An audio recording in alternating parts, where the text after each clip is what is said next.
Բարև ձեզ։ Մեր այսօրվա հարցազրույցը նվիրված է հայկական լեռնաշխարհում գտնվող ժայռապատկերների գաղտնիքների վերծանությանը կամ դրանց բացահայտման փորձին։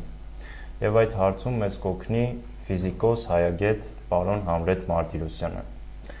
Ողջույն պարոն Մարտիրոսյան։ Բարև ձեզ։ Շնորհակալություն, որ ընդունեցիք մեր հրավերը։ Ես էլ եմ շնորհակալ, որ հրավիրեցիք։ Որովհետև մենք չէինք կարող ձեզ չհրավիրենք մի շարք պատճառներով։ Նախ պարոն Վարադյանի հետ հարցազրույցը ենթադրում էր ինքնըստինքյան, որ ձեզ պետքա գտնենք, եւ հետո գաղտնիքները կամ ասենք հարցերը ժայռապատկերների շուրջ հայկական լեռնաշխարհում այնքան շատ են ու մեծամասնությամբ այդ ու նաեւ մեր համար որպես այդպեսին անհասանելի, անբացատրելի, այնպես որ ձեր անմիջական խորհրդի ու բացատրության կարիքն ունեինք։ Մեր կայքում ձայն բազմած բաժին ունենք, որտեղ նաև մեր կայքի այցելուներն են իրենց հարցերը տալիս, եւ առաջի հարցը, որը ամենավարկանիշային է, ամենաբարձր վարկանիշ ունեցողն է, ձեզ պարոն Վաչագան Վարադյանն է ուղղել։ Ուրեմն հարգելի պարոն Մարտիրոսյան, տեսնում եք արդյոք որևէ հաջորդականություն, շղթայական կապ հնագույն հայկական դավանաբանական արժեհամակարգի եւ նրան հաջորդող դարաշրջաններում ընդհուպ մինչեւ մեր օրերը արկա դավաբանական արժեհամակարգերի միջև։ Հարցը առաջի հայացքից կարծես թե կապ չունի ժայռապատկերների հետ, բայց իրականում անմիջապես առնչվում է, որովհետև դիցաբանություն ասենք, հավատք ասենք, կրոն ասենք, դրա աղբյուրները ժայռապատկերներում են։ Հնագույն աղբյուրը դա ժայռապատկերներն են։ Իսկ ժայռապատկերներում մենք տեսնում ենք հայր-մայր որդի եռյակի պաշտամունքը։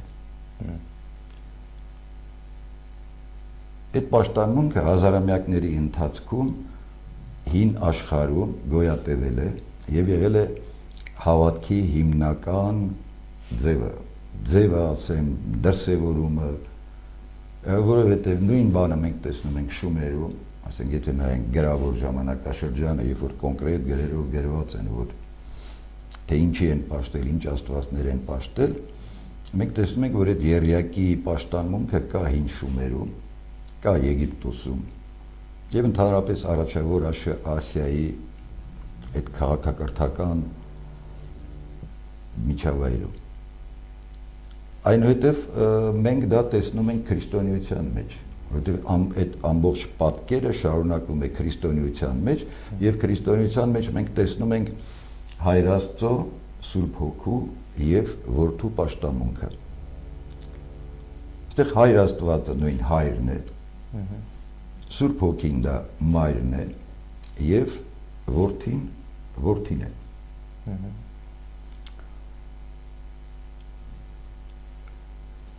Այս պատկերացումը, ուրեմն ինչպես ասեցի, ձևավորվել է ժայռապատկերների շրջանում եւ ունեցել է պատկերագրման տարբեր ձևեր, որը էլի նորից հետագայում տեսնում ենք այդ տարածաշրջանում։ Պատկերացման, ասենք, տարբերակներից մեկը պատկերվում էր կով եւ հորդ, կովի կուրծքը ծծող հորդը եւ կովը։ Ու դա ոնց էր ընթերցվում։ Ընթերցում էր, որ կովը դա մայրն է եւ հորդը որդին է։ Ինչի վրա էր կայանում այդ նույնացումը։ Նրա, որ հայերենում հորդ բառը եւ որդի բառերը, դրանք նույն արմատներն են, համանուններ են իրար։ Որտեղ հայերեն հորդ բառի արմատը որդն է, հն հետագա հավելում է եւ որդի բառի ին բան է, ածանց է։ Այսինքն երկուսն էլ կազմված են ворդ արմատից։ Եվ քանի որ որդի բառը մենք չենք կարող նկարել ինքը առարկայական չի, ասենք, եթե մարդ նկարենք, փոքր երեխա նկարենք ինչ ձևի, դա մենք չենք կարող դրանով միարժեքորեն հնչեցնել որդի։ Դրա համար պատկերում ենք հորդ, որպեսզի միարժեքորեն դա ընթերցենք որդի։ Նույն ձևի հայերենում համանուն են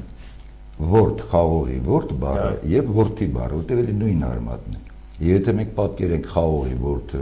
ասենք խաղողի թուփը երկու մի քանի ողկույզներով եւ դա ընթերցենք, դրանով կարող ենք հնչեցնել որդի արմատը, որդ բառը եւ որդի արմատ, այդ բառը, որդի նշանակությամբ։ Դա էլ կա, դա էլ է տարածված, ասենք Սուրբ Խաչ եկեղեցու վրա Աղթամարում բարձրաքանդակ կա, որտեղ հենց խաղողի որդի միջոցով է դա արվում։ Կամ ասենք նույն 5 կտակարանում մենք տեսնում ենք, որ Քրիստոս ասում է. «Ես եմ ճշմարիտ որդը»։ Այո։ Նկատի ունի խաղողի որդը, բայց դրա տակ ինքը արտահայտում հնչեցնում է որդի իմաստը։ Այսինքն ես եմ ճշմարիտ որդին։ Այո։ Որտեղ ճշմարիտ որդը խաղողի իմաստով դա այս պարագայում տրամաբանական չէ, այսինքն ինքը ինչպես միշտ այլ տեղերում նա շեշտում է, որ ինքն է ճշմարիտ որդին։ Ինչ մնում է կովին, ապա այստեղ արտահայտվում է կույս գաղափարը, որովհետև Աստվածամայրերը միշտ ներկայացվել են որպես կույսեր։ Այս պարագայում էլ մեզ օգնության գալիս հայերենը, որովհետև հայերենում եւս կով իմաստը արտահայտող եւ հենց հատկապես ուսուցյան այդ գաղափարը կրող դա երինջ բառն է։ Երինջ նշանակում է 3 տարեկան էգ կով, որը առաջին անգամ պիտի ծննդաբերի, հորդ բերի։ Երինջ նշանակում է 3 տարեկան խաղողի որդը, որը առաջին անգամ պիտի բերք տա։ Երինջ նշանակում է տուն նոր հարս եկած, նոր եկած հարսը, որը պիտի նոր ծննդաբերի։ Այսինքն դրա մեջ դրված է հենց կուսության գաղափարը, նոր ծննդի գաղափարը, եւ ելի դա այդ հնարավորությունը մեզ տալիս է հայերենը, որովհետեւ ուրիշ ոչ մի լեզվում այդ հասկացությունները իրար համանուն չես կարող արտահայտել նույն բառով։ Հիմա եւ մենք տեսնում ենք, որ այդ առաջավոր Ասիայում այդ ամբողջ հին ժամանակաշրջանում սկսած ժայռապատկերներից կովը իր հորթի հետ եւ բոլոր դեպքերում դա նշանակում է կույս Աստվածամայր եւ նրա որդին։ Եվ այդ պաշտամունքը ուրեմն կարող ենք պնդել, որ գալիս է վերին 500 դարից, այսինքն առնվազն 14-15,000 տարի եւ դրանից այն կողմ սկսած ժամանակներից գալիս է հասնում քրիստոնեության միջոցով մինչեւ մեր օրերը։ Դեպաբար եթե վերադառնանք պարոն Վարադյանի հարցին, կարող ենք ասել, որ այո, իսկապես այդ դավանաբանական այդ գաղափարախոսությունը ի սկզբանե դրված է այն գաղափարի սուրբ երրորդության գաղափարը, որ այսօր մենք դավանում ենք քրիստոնեության մեջ։ Շատ լավ։ Մենք կվերադառնանք մեր հայոց լեզվին, ընդհանրապես այդ այբում, անավանդ որ այդ հարցը մեր օգտատերերի կողմից հնչեցվել է, բայց նախքան այդ հայ մարդ անվանված օգտատերը ձեզ հարց ա տալի, որ անձամբ ինձ էլ է շատ հուզում, էլի։ Հարգելի Համլետ, նախ շնորհակալություն ձեզ ձեր կատարած անձնվեր աշխատանքի համար հայագիտության եւ ժայռապատկերների ուսումնասիրության ասպարեզում։ Հարցս հետեւյալն է. Արդյոք վտանգ չկա, որ ժայռապատկերները լինելով բաց երկնքի տակ եւ ազատ հասանելի ինչպես հետաքրքրասերների, այնպես էլ վանդալների համար, մեկ օր անզգուշության կամ ինչ-որ մեկի նպատակային քաղաքականության կամ պատվերի արդյունքում չեն վնասվի կամ չեն վերանա իսպառ, ինչպես դա բազմիցս եղել է եւ ինչպես տեղեկացանք նախորդ պարոն Վարադյանի հետ հարցազրույցից, կորել է Քարաունջի թիվ 95 կարևորագույն քարերից մեկը։ Ինչ որ բան ձեռնարկվում է այդ ուղղությամբ սույնը բացառելու համար։ Շնորհակալություն եւ ամենայն բարին ձեզ։ Շնորհակալ եմ հարցի համար։ Իսկապես այդ վտանգը կա։ Եվ դրա դեմ ոչ մի բան չի ձեռնարկվում, դա ասեմ միանգամից։ Ինչու՞։ Որովհետև այն վայրերը, որտեղ գտնվում են ժայռապատկերները, դրանք պիտի ազգային արգելանոց դառնան, որը չի դարել եւ պահպանվել։ Իհարկե վտանգը գալիս է երկու կողմից։ Մեկը մարդկային գործունեությունն է, մարդկային ֆակտորն է եւ մյուսը բնական, բնության։ Նախ խոսենք, ասենք, բնությունը, որ ժայռապատկերները, ինչպես ասենք, ասեցի, վերին քարի դարից են գալիս, այսինքն 10-20 հազար տարվա հնություն ունեն այդ պատկերները։ Եվ այդ ընթացքում կլիմայական փոփոխություններ, ջերմաստիճանային տատանումներ եւ այլն քարը շերտ-շերտ փոկվում է եւ կան շատ ժայռապատկերներ, որոնք ասենք առաջի շերտը, որի վրա ժայռապատկեր է փորագրվել, ասենք նրա մի մասը այդ շերտը փոկվել է, նոր շերտի վրա նորն են արել։ Առաջի շերտի վրա մնում է հին պատկերը, փոկված շերտի վրա նորն է արվել։ Հետո այդ նորն է փոկվել նորից կեսը։ Այսինքն բնությունն էլ է դանդաղ process է դա, բայց բնությունն էլ է կամաց ոչնչացնում։ Եվ այդ առումով անշուշտ պիտի ժայռապատկերները ստեղծվի մի արխիվ, ասենք թվայնացված մի արխիվ, որտեղ պիտի հավաքվեն բոլոր տվյալները։ Լուսանկարների ձևով այդ ամբողջը պիտի հավաքվի, արխիվացվի իրենց կոորդինատներով եւ այլն, դա ծավալու մեծ աշխատանք է, բայց պիտի արվի։ Մարդկային ֆակտորը շատ հնուց է գալիս։ Ասենք այն ինչ որ հիմա վկայված է ժայռապատկերներում, օրինակ ասենք դեպի քարվաճառ տանող այդ կողմի այդ հատվածները, ասենք, որտեղ կամ հենց մեր Սյունիքի Ուխտասար եւ այլ այդ շրջաններում, որտեղ սովետական շրջանում թուրք խաշնարածները բերում էին իրենց ոչխարները այդտեղ արածացնելու այդ սարերում։ Եվ շատ քարերի վրա դրանց անուններն է փորագրված։ Թոֆիկ, Ռաֆիկ, չգիտեմ նման անուններ։ Դա կա նաև ասենք փաստեր, որ հիմա են նաև փորձում ոչնչացնել, դրա ասենք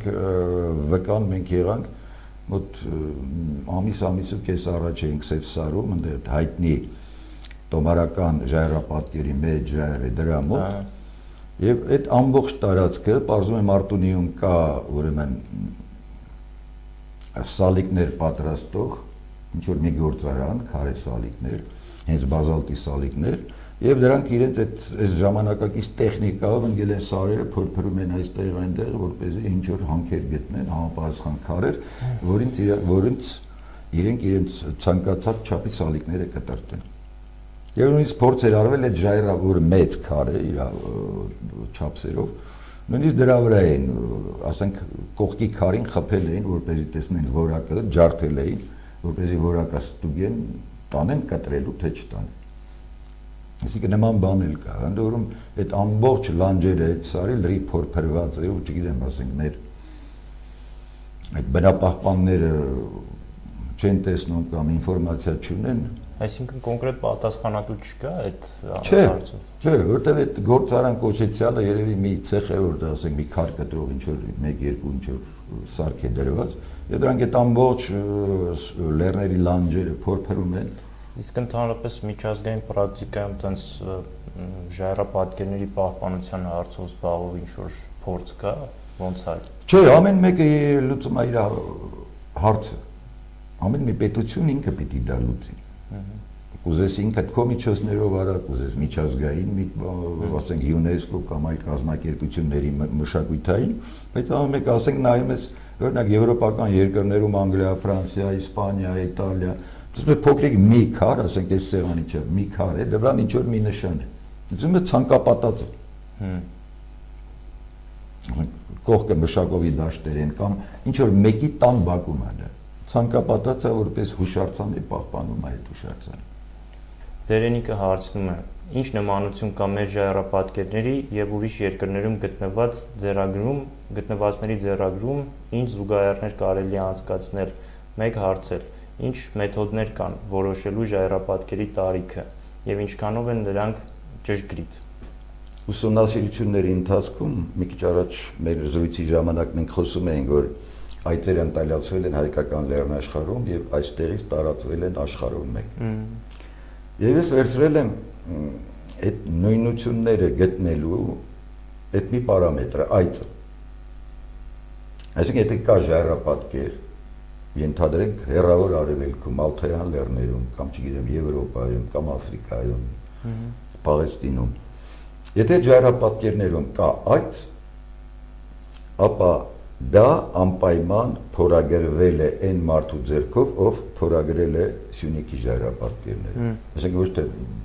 բառացի նույն մարդը, այլ նրա սերունդները։ Հա, հասկանալի է։ Ինչու՞, որովհետև եթե ընտելացված այծը Հայաստանից տարածվել աշխարհով մեկ, ընտանի այծը ինքը չէր կարող տարածվել։ նա պիտի գնա ընտելացնողի հետ։ Իսկ ընտելացողը այստեղ արդեն ուներ իր հավատքը, դիցաբանությունը, կրոնը, ուներ իր գիրը, ուներ իր աշխարհայացքը, եւ ինչ ձևով նա դա արտահայտում էր Սյունիքի ժայռապատկերներում, նույնը արտահայտում է այնտեղ։ Եվ նման ժայռապատկերներում մենք տեսնում ենք, որ այդի կողքը մենք տեսնում ենք նույն վերացական նշանները, ինչ որ Սյունիքի ժայռապատկերներում են։ Երբ որ այս պարամետրերը մենք տեսնում ենք, որ դա նույնական է Սյունիքի ժայռապատկերների հետ, մենք ասում ենք, որ դա կատարել է նույն մարդը, ինչ որ Սյունիքի ժայռապատկերները։ Եվ այդ առումով մենք տվյալները տեսնում ենք եւ Եվրոպայում, երբ որ նեոլիթի շրջանում ընտելացված այծը մարդը տարել է Եվրոպա։ Մենք տեսնում ենք,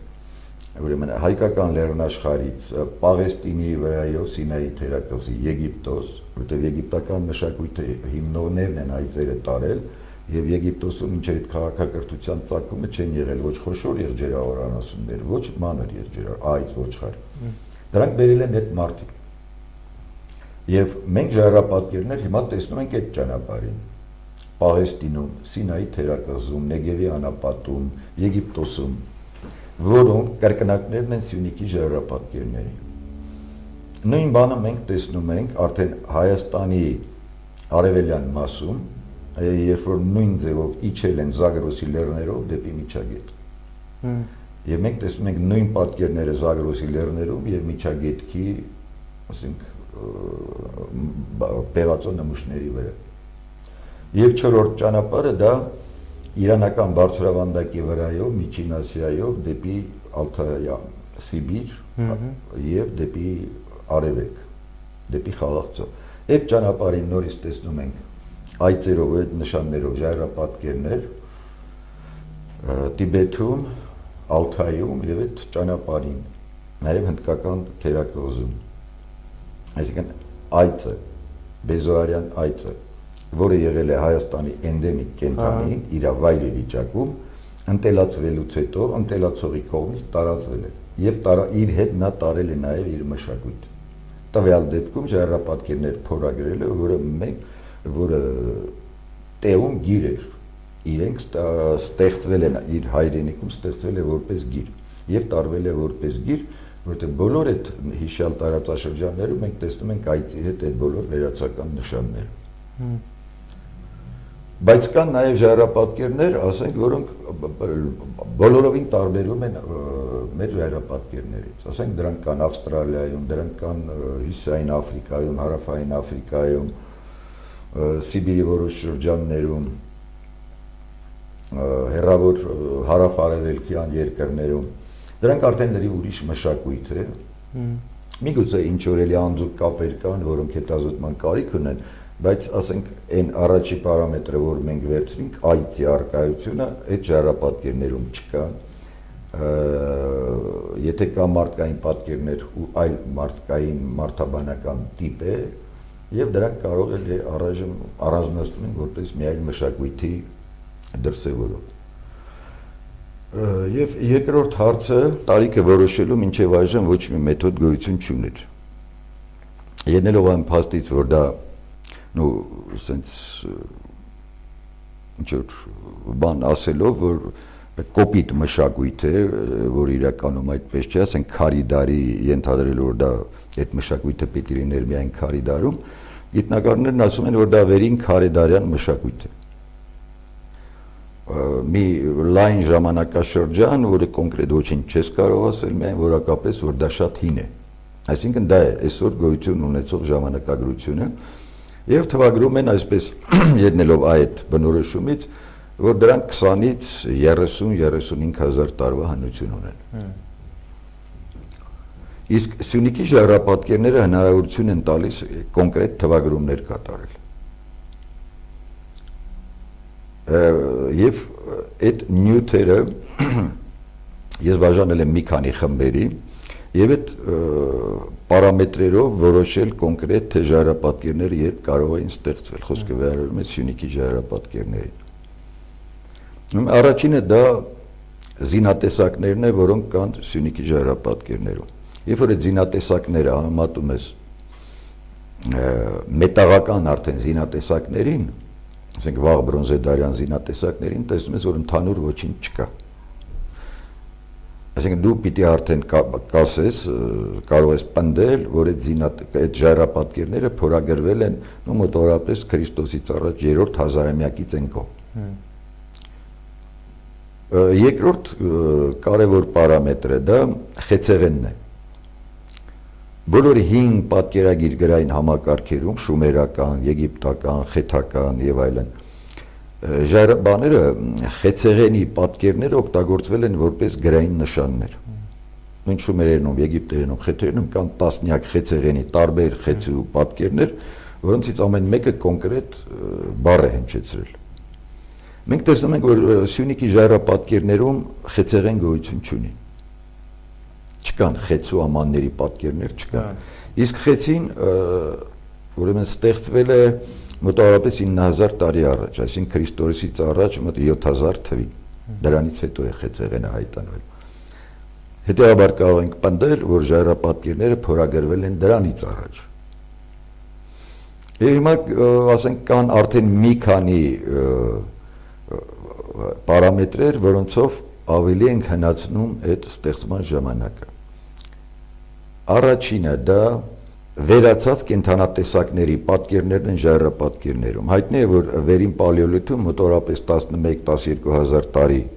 Քրիստոսից առաջ տեղի ունեցել համաշխարհային մի կատաստրոֆա, որի ժամանակ վերացել են խոշոր կենդանատեսակները, մամոնտներ, գիգանտ եղջերուներ եւ այլն։ Դա լպարզված չի, թե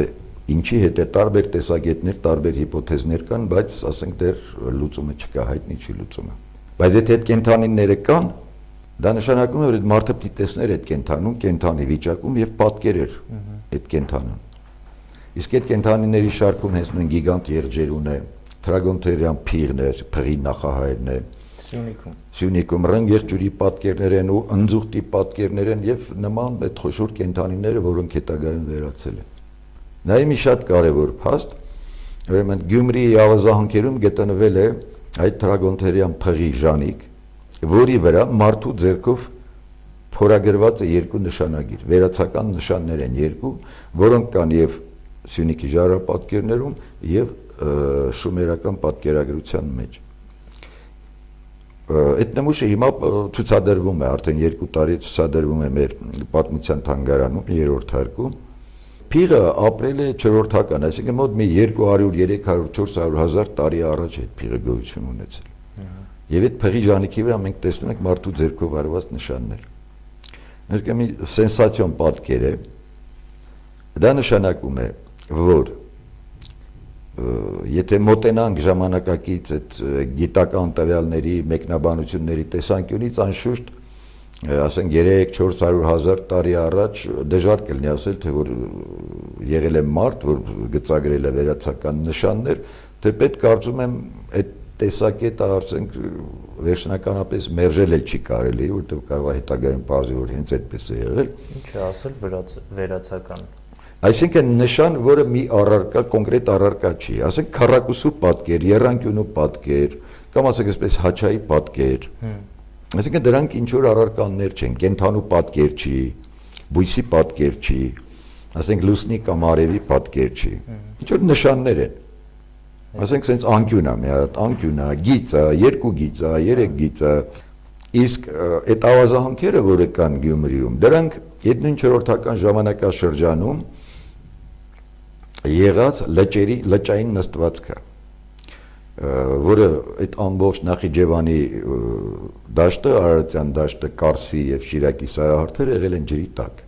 Ծով է եղել, մեծ մի ծով է եղել, որի մակարդակը հասել է մինչև 1500 մետր բարձրությունների։ Եվ լճում հետագայում իր վրա նստվածքներ են առաջացել, հիմա ցավը նրանում է, որ հայտնի չի, թե ինչ շերտից է դա գտնվել։ Այսինքն դրանից վերև ինչ բարձրության շերտ կա, որի միջոցով հնարավոր լինել ճշգրիտ թվագրել։ Բայց երկրաբանական տեղաններից հայտնի է, որ այդ լճերը, ծովը սկսել է վերանալ 8-10 տարի առաջ։ Այսինքն այդ եղջյուրի վրա նշանները փորագրվել են էլի դրանից առաջ, որը փաստ է, ոչ մենք քարի վրա է փորագրվել, այլ տեսնում ենք, որ արդեն ժանիքի վրա էլ կա դա մարդու ձեռքով արված։ Եվ դա պետք է գիր լիներ, ինչ այդ նշանը ինչ որ մի բառ միտք պիտի արտահայտել, մի գաղափար պիտի արտահայտել։ Ասենք հաջորդ մեթոդը, որը կարող ենք օգտագործել, դա նավերի պատկերներն են, ժայռապատկերներում, ընդ որում շատ խորը նստվածք ունեցող նավեր են, որոնց կրկնակը մենք տեսնում ենք նաև Եգիպտոսում։ Որից իհարկե շատ հեռու գնացող հետևություններ են գալիս, որ եգիպտական քաղաքությունը հենց տեղից է տարվել, եւ միջագետքյանը եւ եգիպտականը։ Ուրեմն այդ նավերը եթե կան, այսօրվա աշխարհագրությունը մեզ բացատրություն չի տալիս, թե այդ նավերը ինչու պիտի պատկերվեին, որովհետեւ ջրավազաններ չկան այդպիսի, որ նման նավեր կառուցվեին։ Բայց որ կառուցվել են, դա փաստ է, որովհետեւ պիտի կառուցեին, հետո պատկերեին։ Այդ նույն ծովերն են։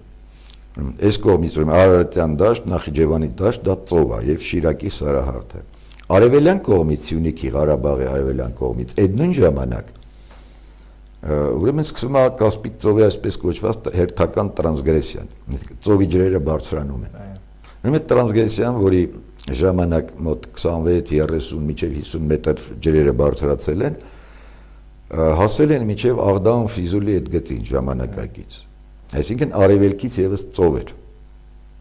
Եվ արդեն մենք ունենք բացատրություն, թե այդ նավերը ինչի համար էին։ Որտեւ ամբողջ Սյունիքը Արցախի հետ միասին եւ Լորի Գուգարք այդ շրջանը, դրանք շրջապատված էին չորրորդական լճերով, ծովերով։ Եվ այդ խոր նստվածք ուներ նավերը կառուցվել են հենց նավարկության համար։ Իսկ այդ լճերը նորից, ինչպես ասացի, վերացել են 8-ից 10,000 տարի առաջ։ Դեպաբար ժայռապատկերները պիտի փորագրվեին դրանից էլի առաջ։ Եվ այդ մեթոդներով մենք հանգում ենք այն եզրակացության, որ ժայռապատկերների փորագրման ստորին սահմանը դեպի մեզ եղած է։ Մենք 13-14 հազար տարի այն կողմ են փորագրվել։ Բայց կան նաև տվյալներ, որ այդ սահմանը հասցվում է մինչև 30,000 տարի, 40,000 տարի։ Վերջին երկու սառցապատումների միջանկյալ շրջանը, դա 30-40,000 տարի առաջ էր։ Դա ելնելով այն բանից, որ կան քարեր, որոնց վրա փորագրված են, կան ժայռապատկերներ, բայց այդ քարի դիրքը ինքը այսպես թեքված է։ Դու ձեռքդ չես կարող այդ երկու մի քար էստեղը, մեկը էստեղ։ Չես կարող ձեռքդ մտցնել, այնտեղ աշխատել։ Այնուամենայնիվ քարը ժայռապատկերը փորագրվելուց հետո շեղվել, տեղաշարժվել է։ Իսկ դա կարող էր անել միայն սառույցը, վերջին սառցապատման սառույցը։ Դա էլ իր հերթին նշանակում է, որ ժայռապատկերը փորագրվել է վերջին սառցապատումից առաջ։ Եվ այդ նման մեթոդներով ուրեմն մենք գալիս ենք այն եզրակացության, որ Սյունիքի ժայռապատկերները փորագրվել են Քրիստոսից առաջ 12-ից մինչև 12-րդ հազարամյակից մինչև 30-40,000 տարի առաջ է թնությամբ։ Այո։ Այդքան հին են այդ ժայռապատկերները եւ հավանաբար կապված են ժամանակակից տիպի մարդու ծագման հետ։ Տեսը ժամանակակից գիտությունն ասում է, որ ժամանակակից տիպի մարդը առաջացել է մերձավոր արևելքում։ Չեն նշում կոնկրետ ինչ որ տարածաշրջան, բայց դա արդեն հնագիտական տվյալները առավել եւս ժայռապատկերների տվյալները ցույց են տալիս, որ ժամանակակից տիպի մարդը պետք է առաջանար հենց հայկական լեռնաշխարհում, որը այդ ժամանակաշրջանի համար, ասենք պալեոլիթյան շրջանը, ահավոր վատ է ուսումնասիրված։ Հետաքրքիր է այդ հանդերձել, ինչի մարդը որոշեց, ասենք առաջի անգամ մտքով անցավ, որ ինքը պետք է ինչ-որ փաստավավերագրական ինչ-որ իր մասին բան թողնի ու որոշեց պատկերել ժայռապատկերը։ Ասենք, ես հասկանում եմ համենայն դեպս ինչքան որ ես այդ ամեն ինչից գլուխ եմ հանում, ինքը պատկերել է այն ամենը, ինչ-որ զբաղվել է, իր առօրյան ոնց որ էլի, բայց հետաքրքիր է, թե ինչի ինքը որոշեց, որ ինչ-որ ոնց որ հաղորդագրություն պետք է թողնի իր նախորդների համար։ Այն առաջի ձեր ասած ու վերջինը իրար հակասության մեջ են մտնում։ Ինչու, որտեղ սկզբից ասացիք, որ որպես կենցաղային իր առօրյա կենցաղային տեսարաններ եւ հաղորդագրություն։ Որովհետեւ կենցաղային տեսարան դա հաղորդագրություն չի, դա պարզապես նկար է, նկարային պատկեր է։ Հաղորդագրությունը այն է, երբ որ դու որոշակի ինֆորմացիա ես հաղորդում այդ պատկերների միջոցով։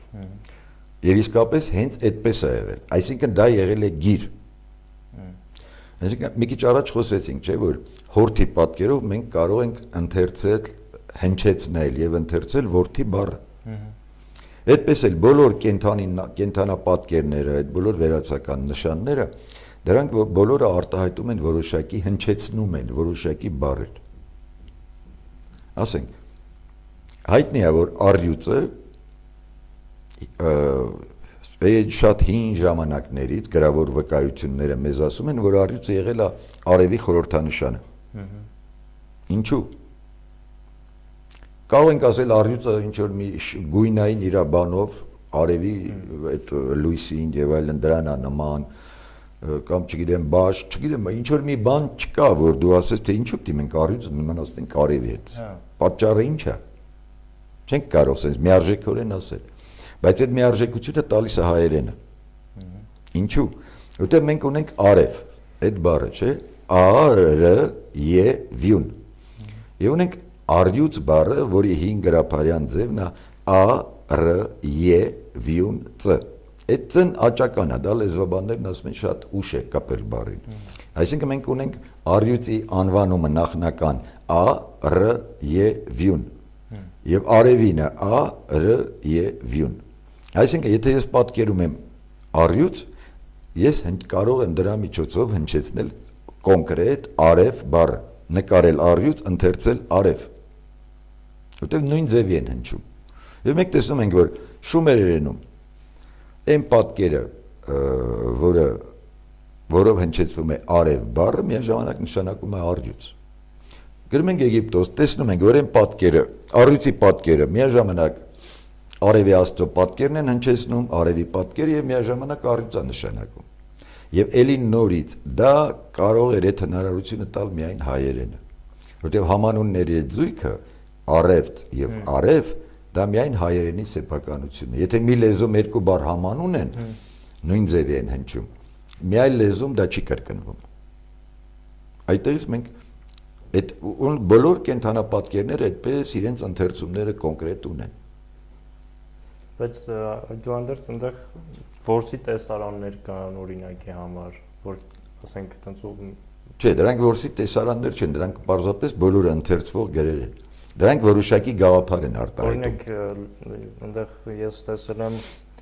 լծված ես կա օրինակի համար։ Դա եւս Դա պետք է իհարկե դա պետք է ընթերցես։ Այսինքն սա էլի պատկեր է, դու պետք է գտնես մի բառ, այստեղ խնդիրը ո՞րն է գրի ստեղծման։ Դու կարող ես նկարել Աստված։ Չէ։ Չես կարող, որպեսզի դու այդ պատկերը ընթերցես Աստված։ Դրա համար ինչ ենք անում։ Վերցնում ենք պատկերում ենք այծ։ Քարի վրա փորագրում ենք մի հատ այծ։ Եվ հայերենը ասում է, որ այծի անունն է դիգ, որից ունենք տիկ, տիգ, տարբեր տիկ, դիգ, ընթերցումներ։ Տիկը գիտես, այն հանած մորթին, որի մեջ գիրի ջուր են պահում։ Դա գալիս է այծի դիգ անունից։ Եվ հայերենում ունենք դիգ, Աստված, որը այդ անեզական այդ դիգ ձևով է օգտագործվել միշտ։ Հիմա ես կարող եմ նկարել այծը եւ այծը ընթերցել որպես դիգ Աստված։ Եվ ժայռապատկերներում մենք տեսնում ենք, որ հենց այծի շատ պատկերները օգտագործվել են հենց այդ նպատակով։ Օրինակ համար կարող ենք գնալ Շումեր, 3-4 հազարամյակ։ Մենք տեսնում ենք, որ Աստված իմաստը արտահայտող բառը ունի դիգեր ընթերցում, որը Աստված գաղափարի ցուցիչն է։ Այսինքն եթե դու գնում ես Աստծո անունը, դրա կողքը պիտի գրես այդ դիգեր բառը, որպեսզի հասկանաս, որ այս գրված բառը Աստծո անուն է։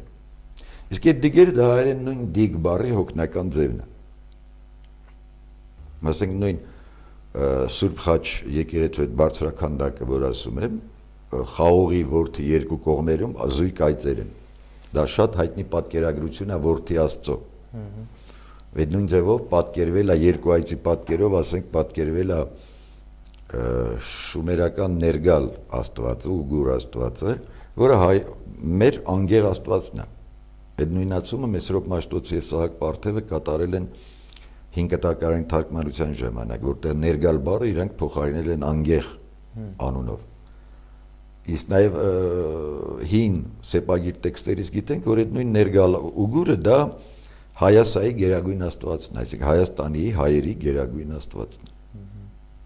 Եվ ինքը պատկերել է այդ այծերով։ Նույն այծին մենք տեսնում ենք, ասենք, Գեղարդի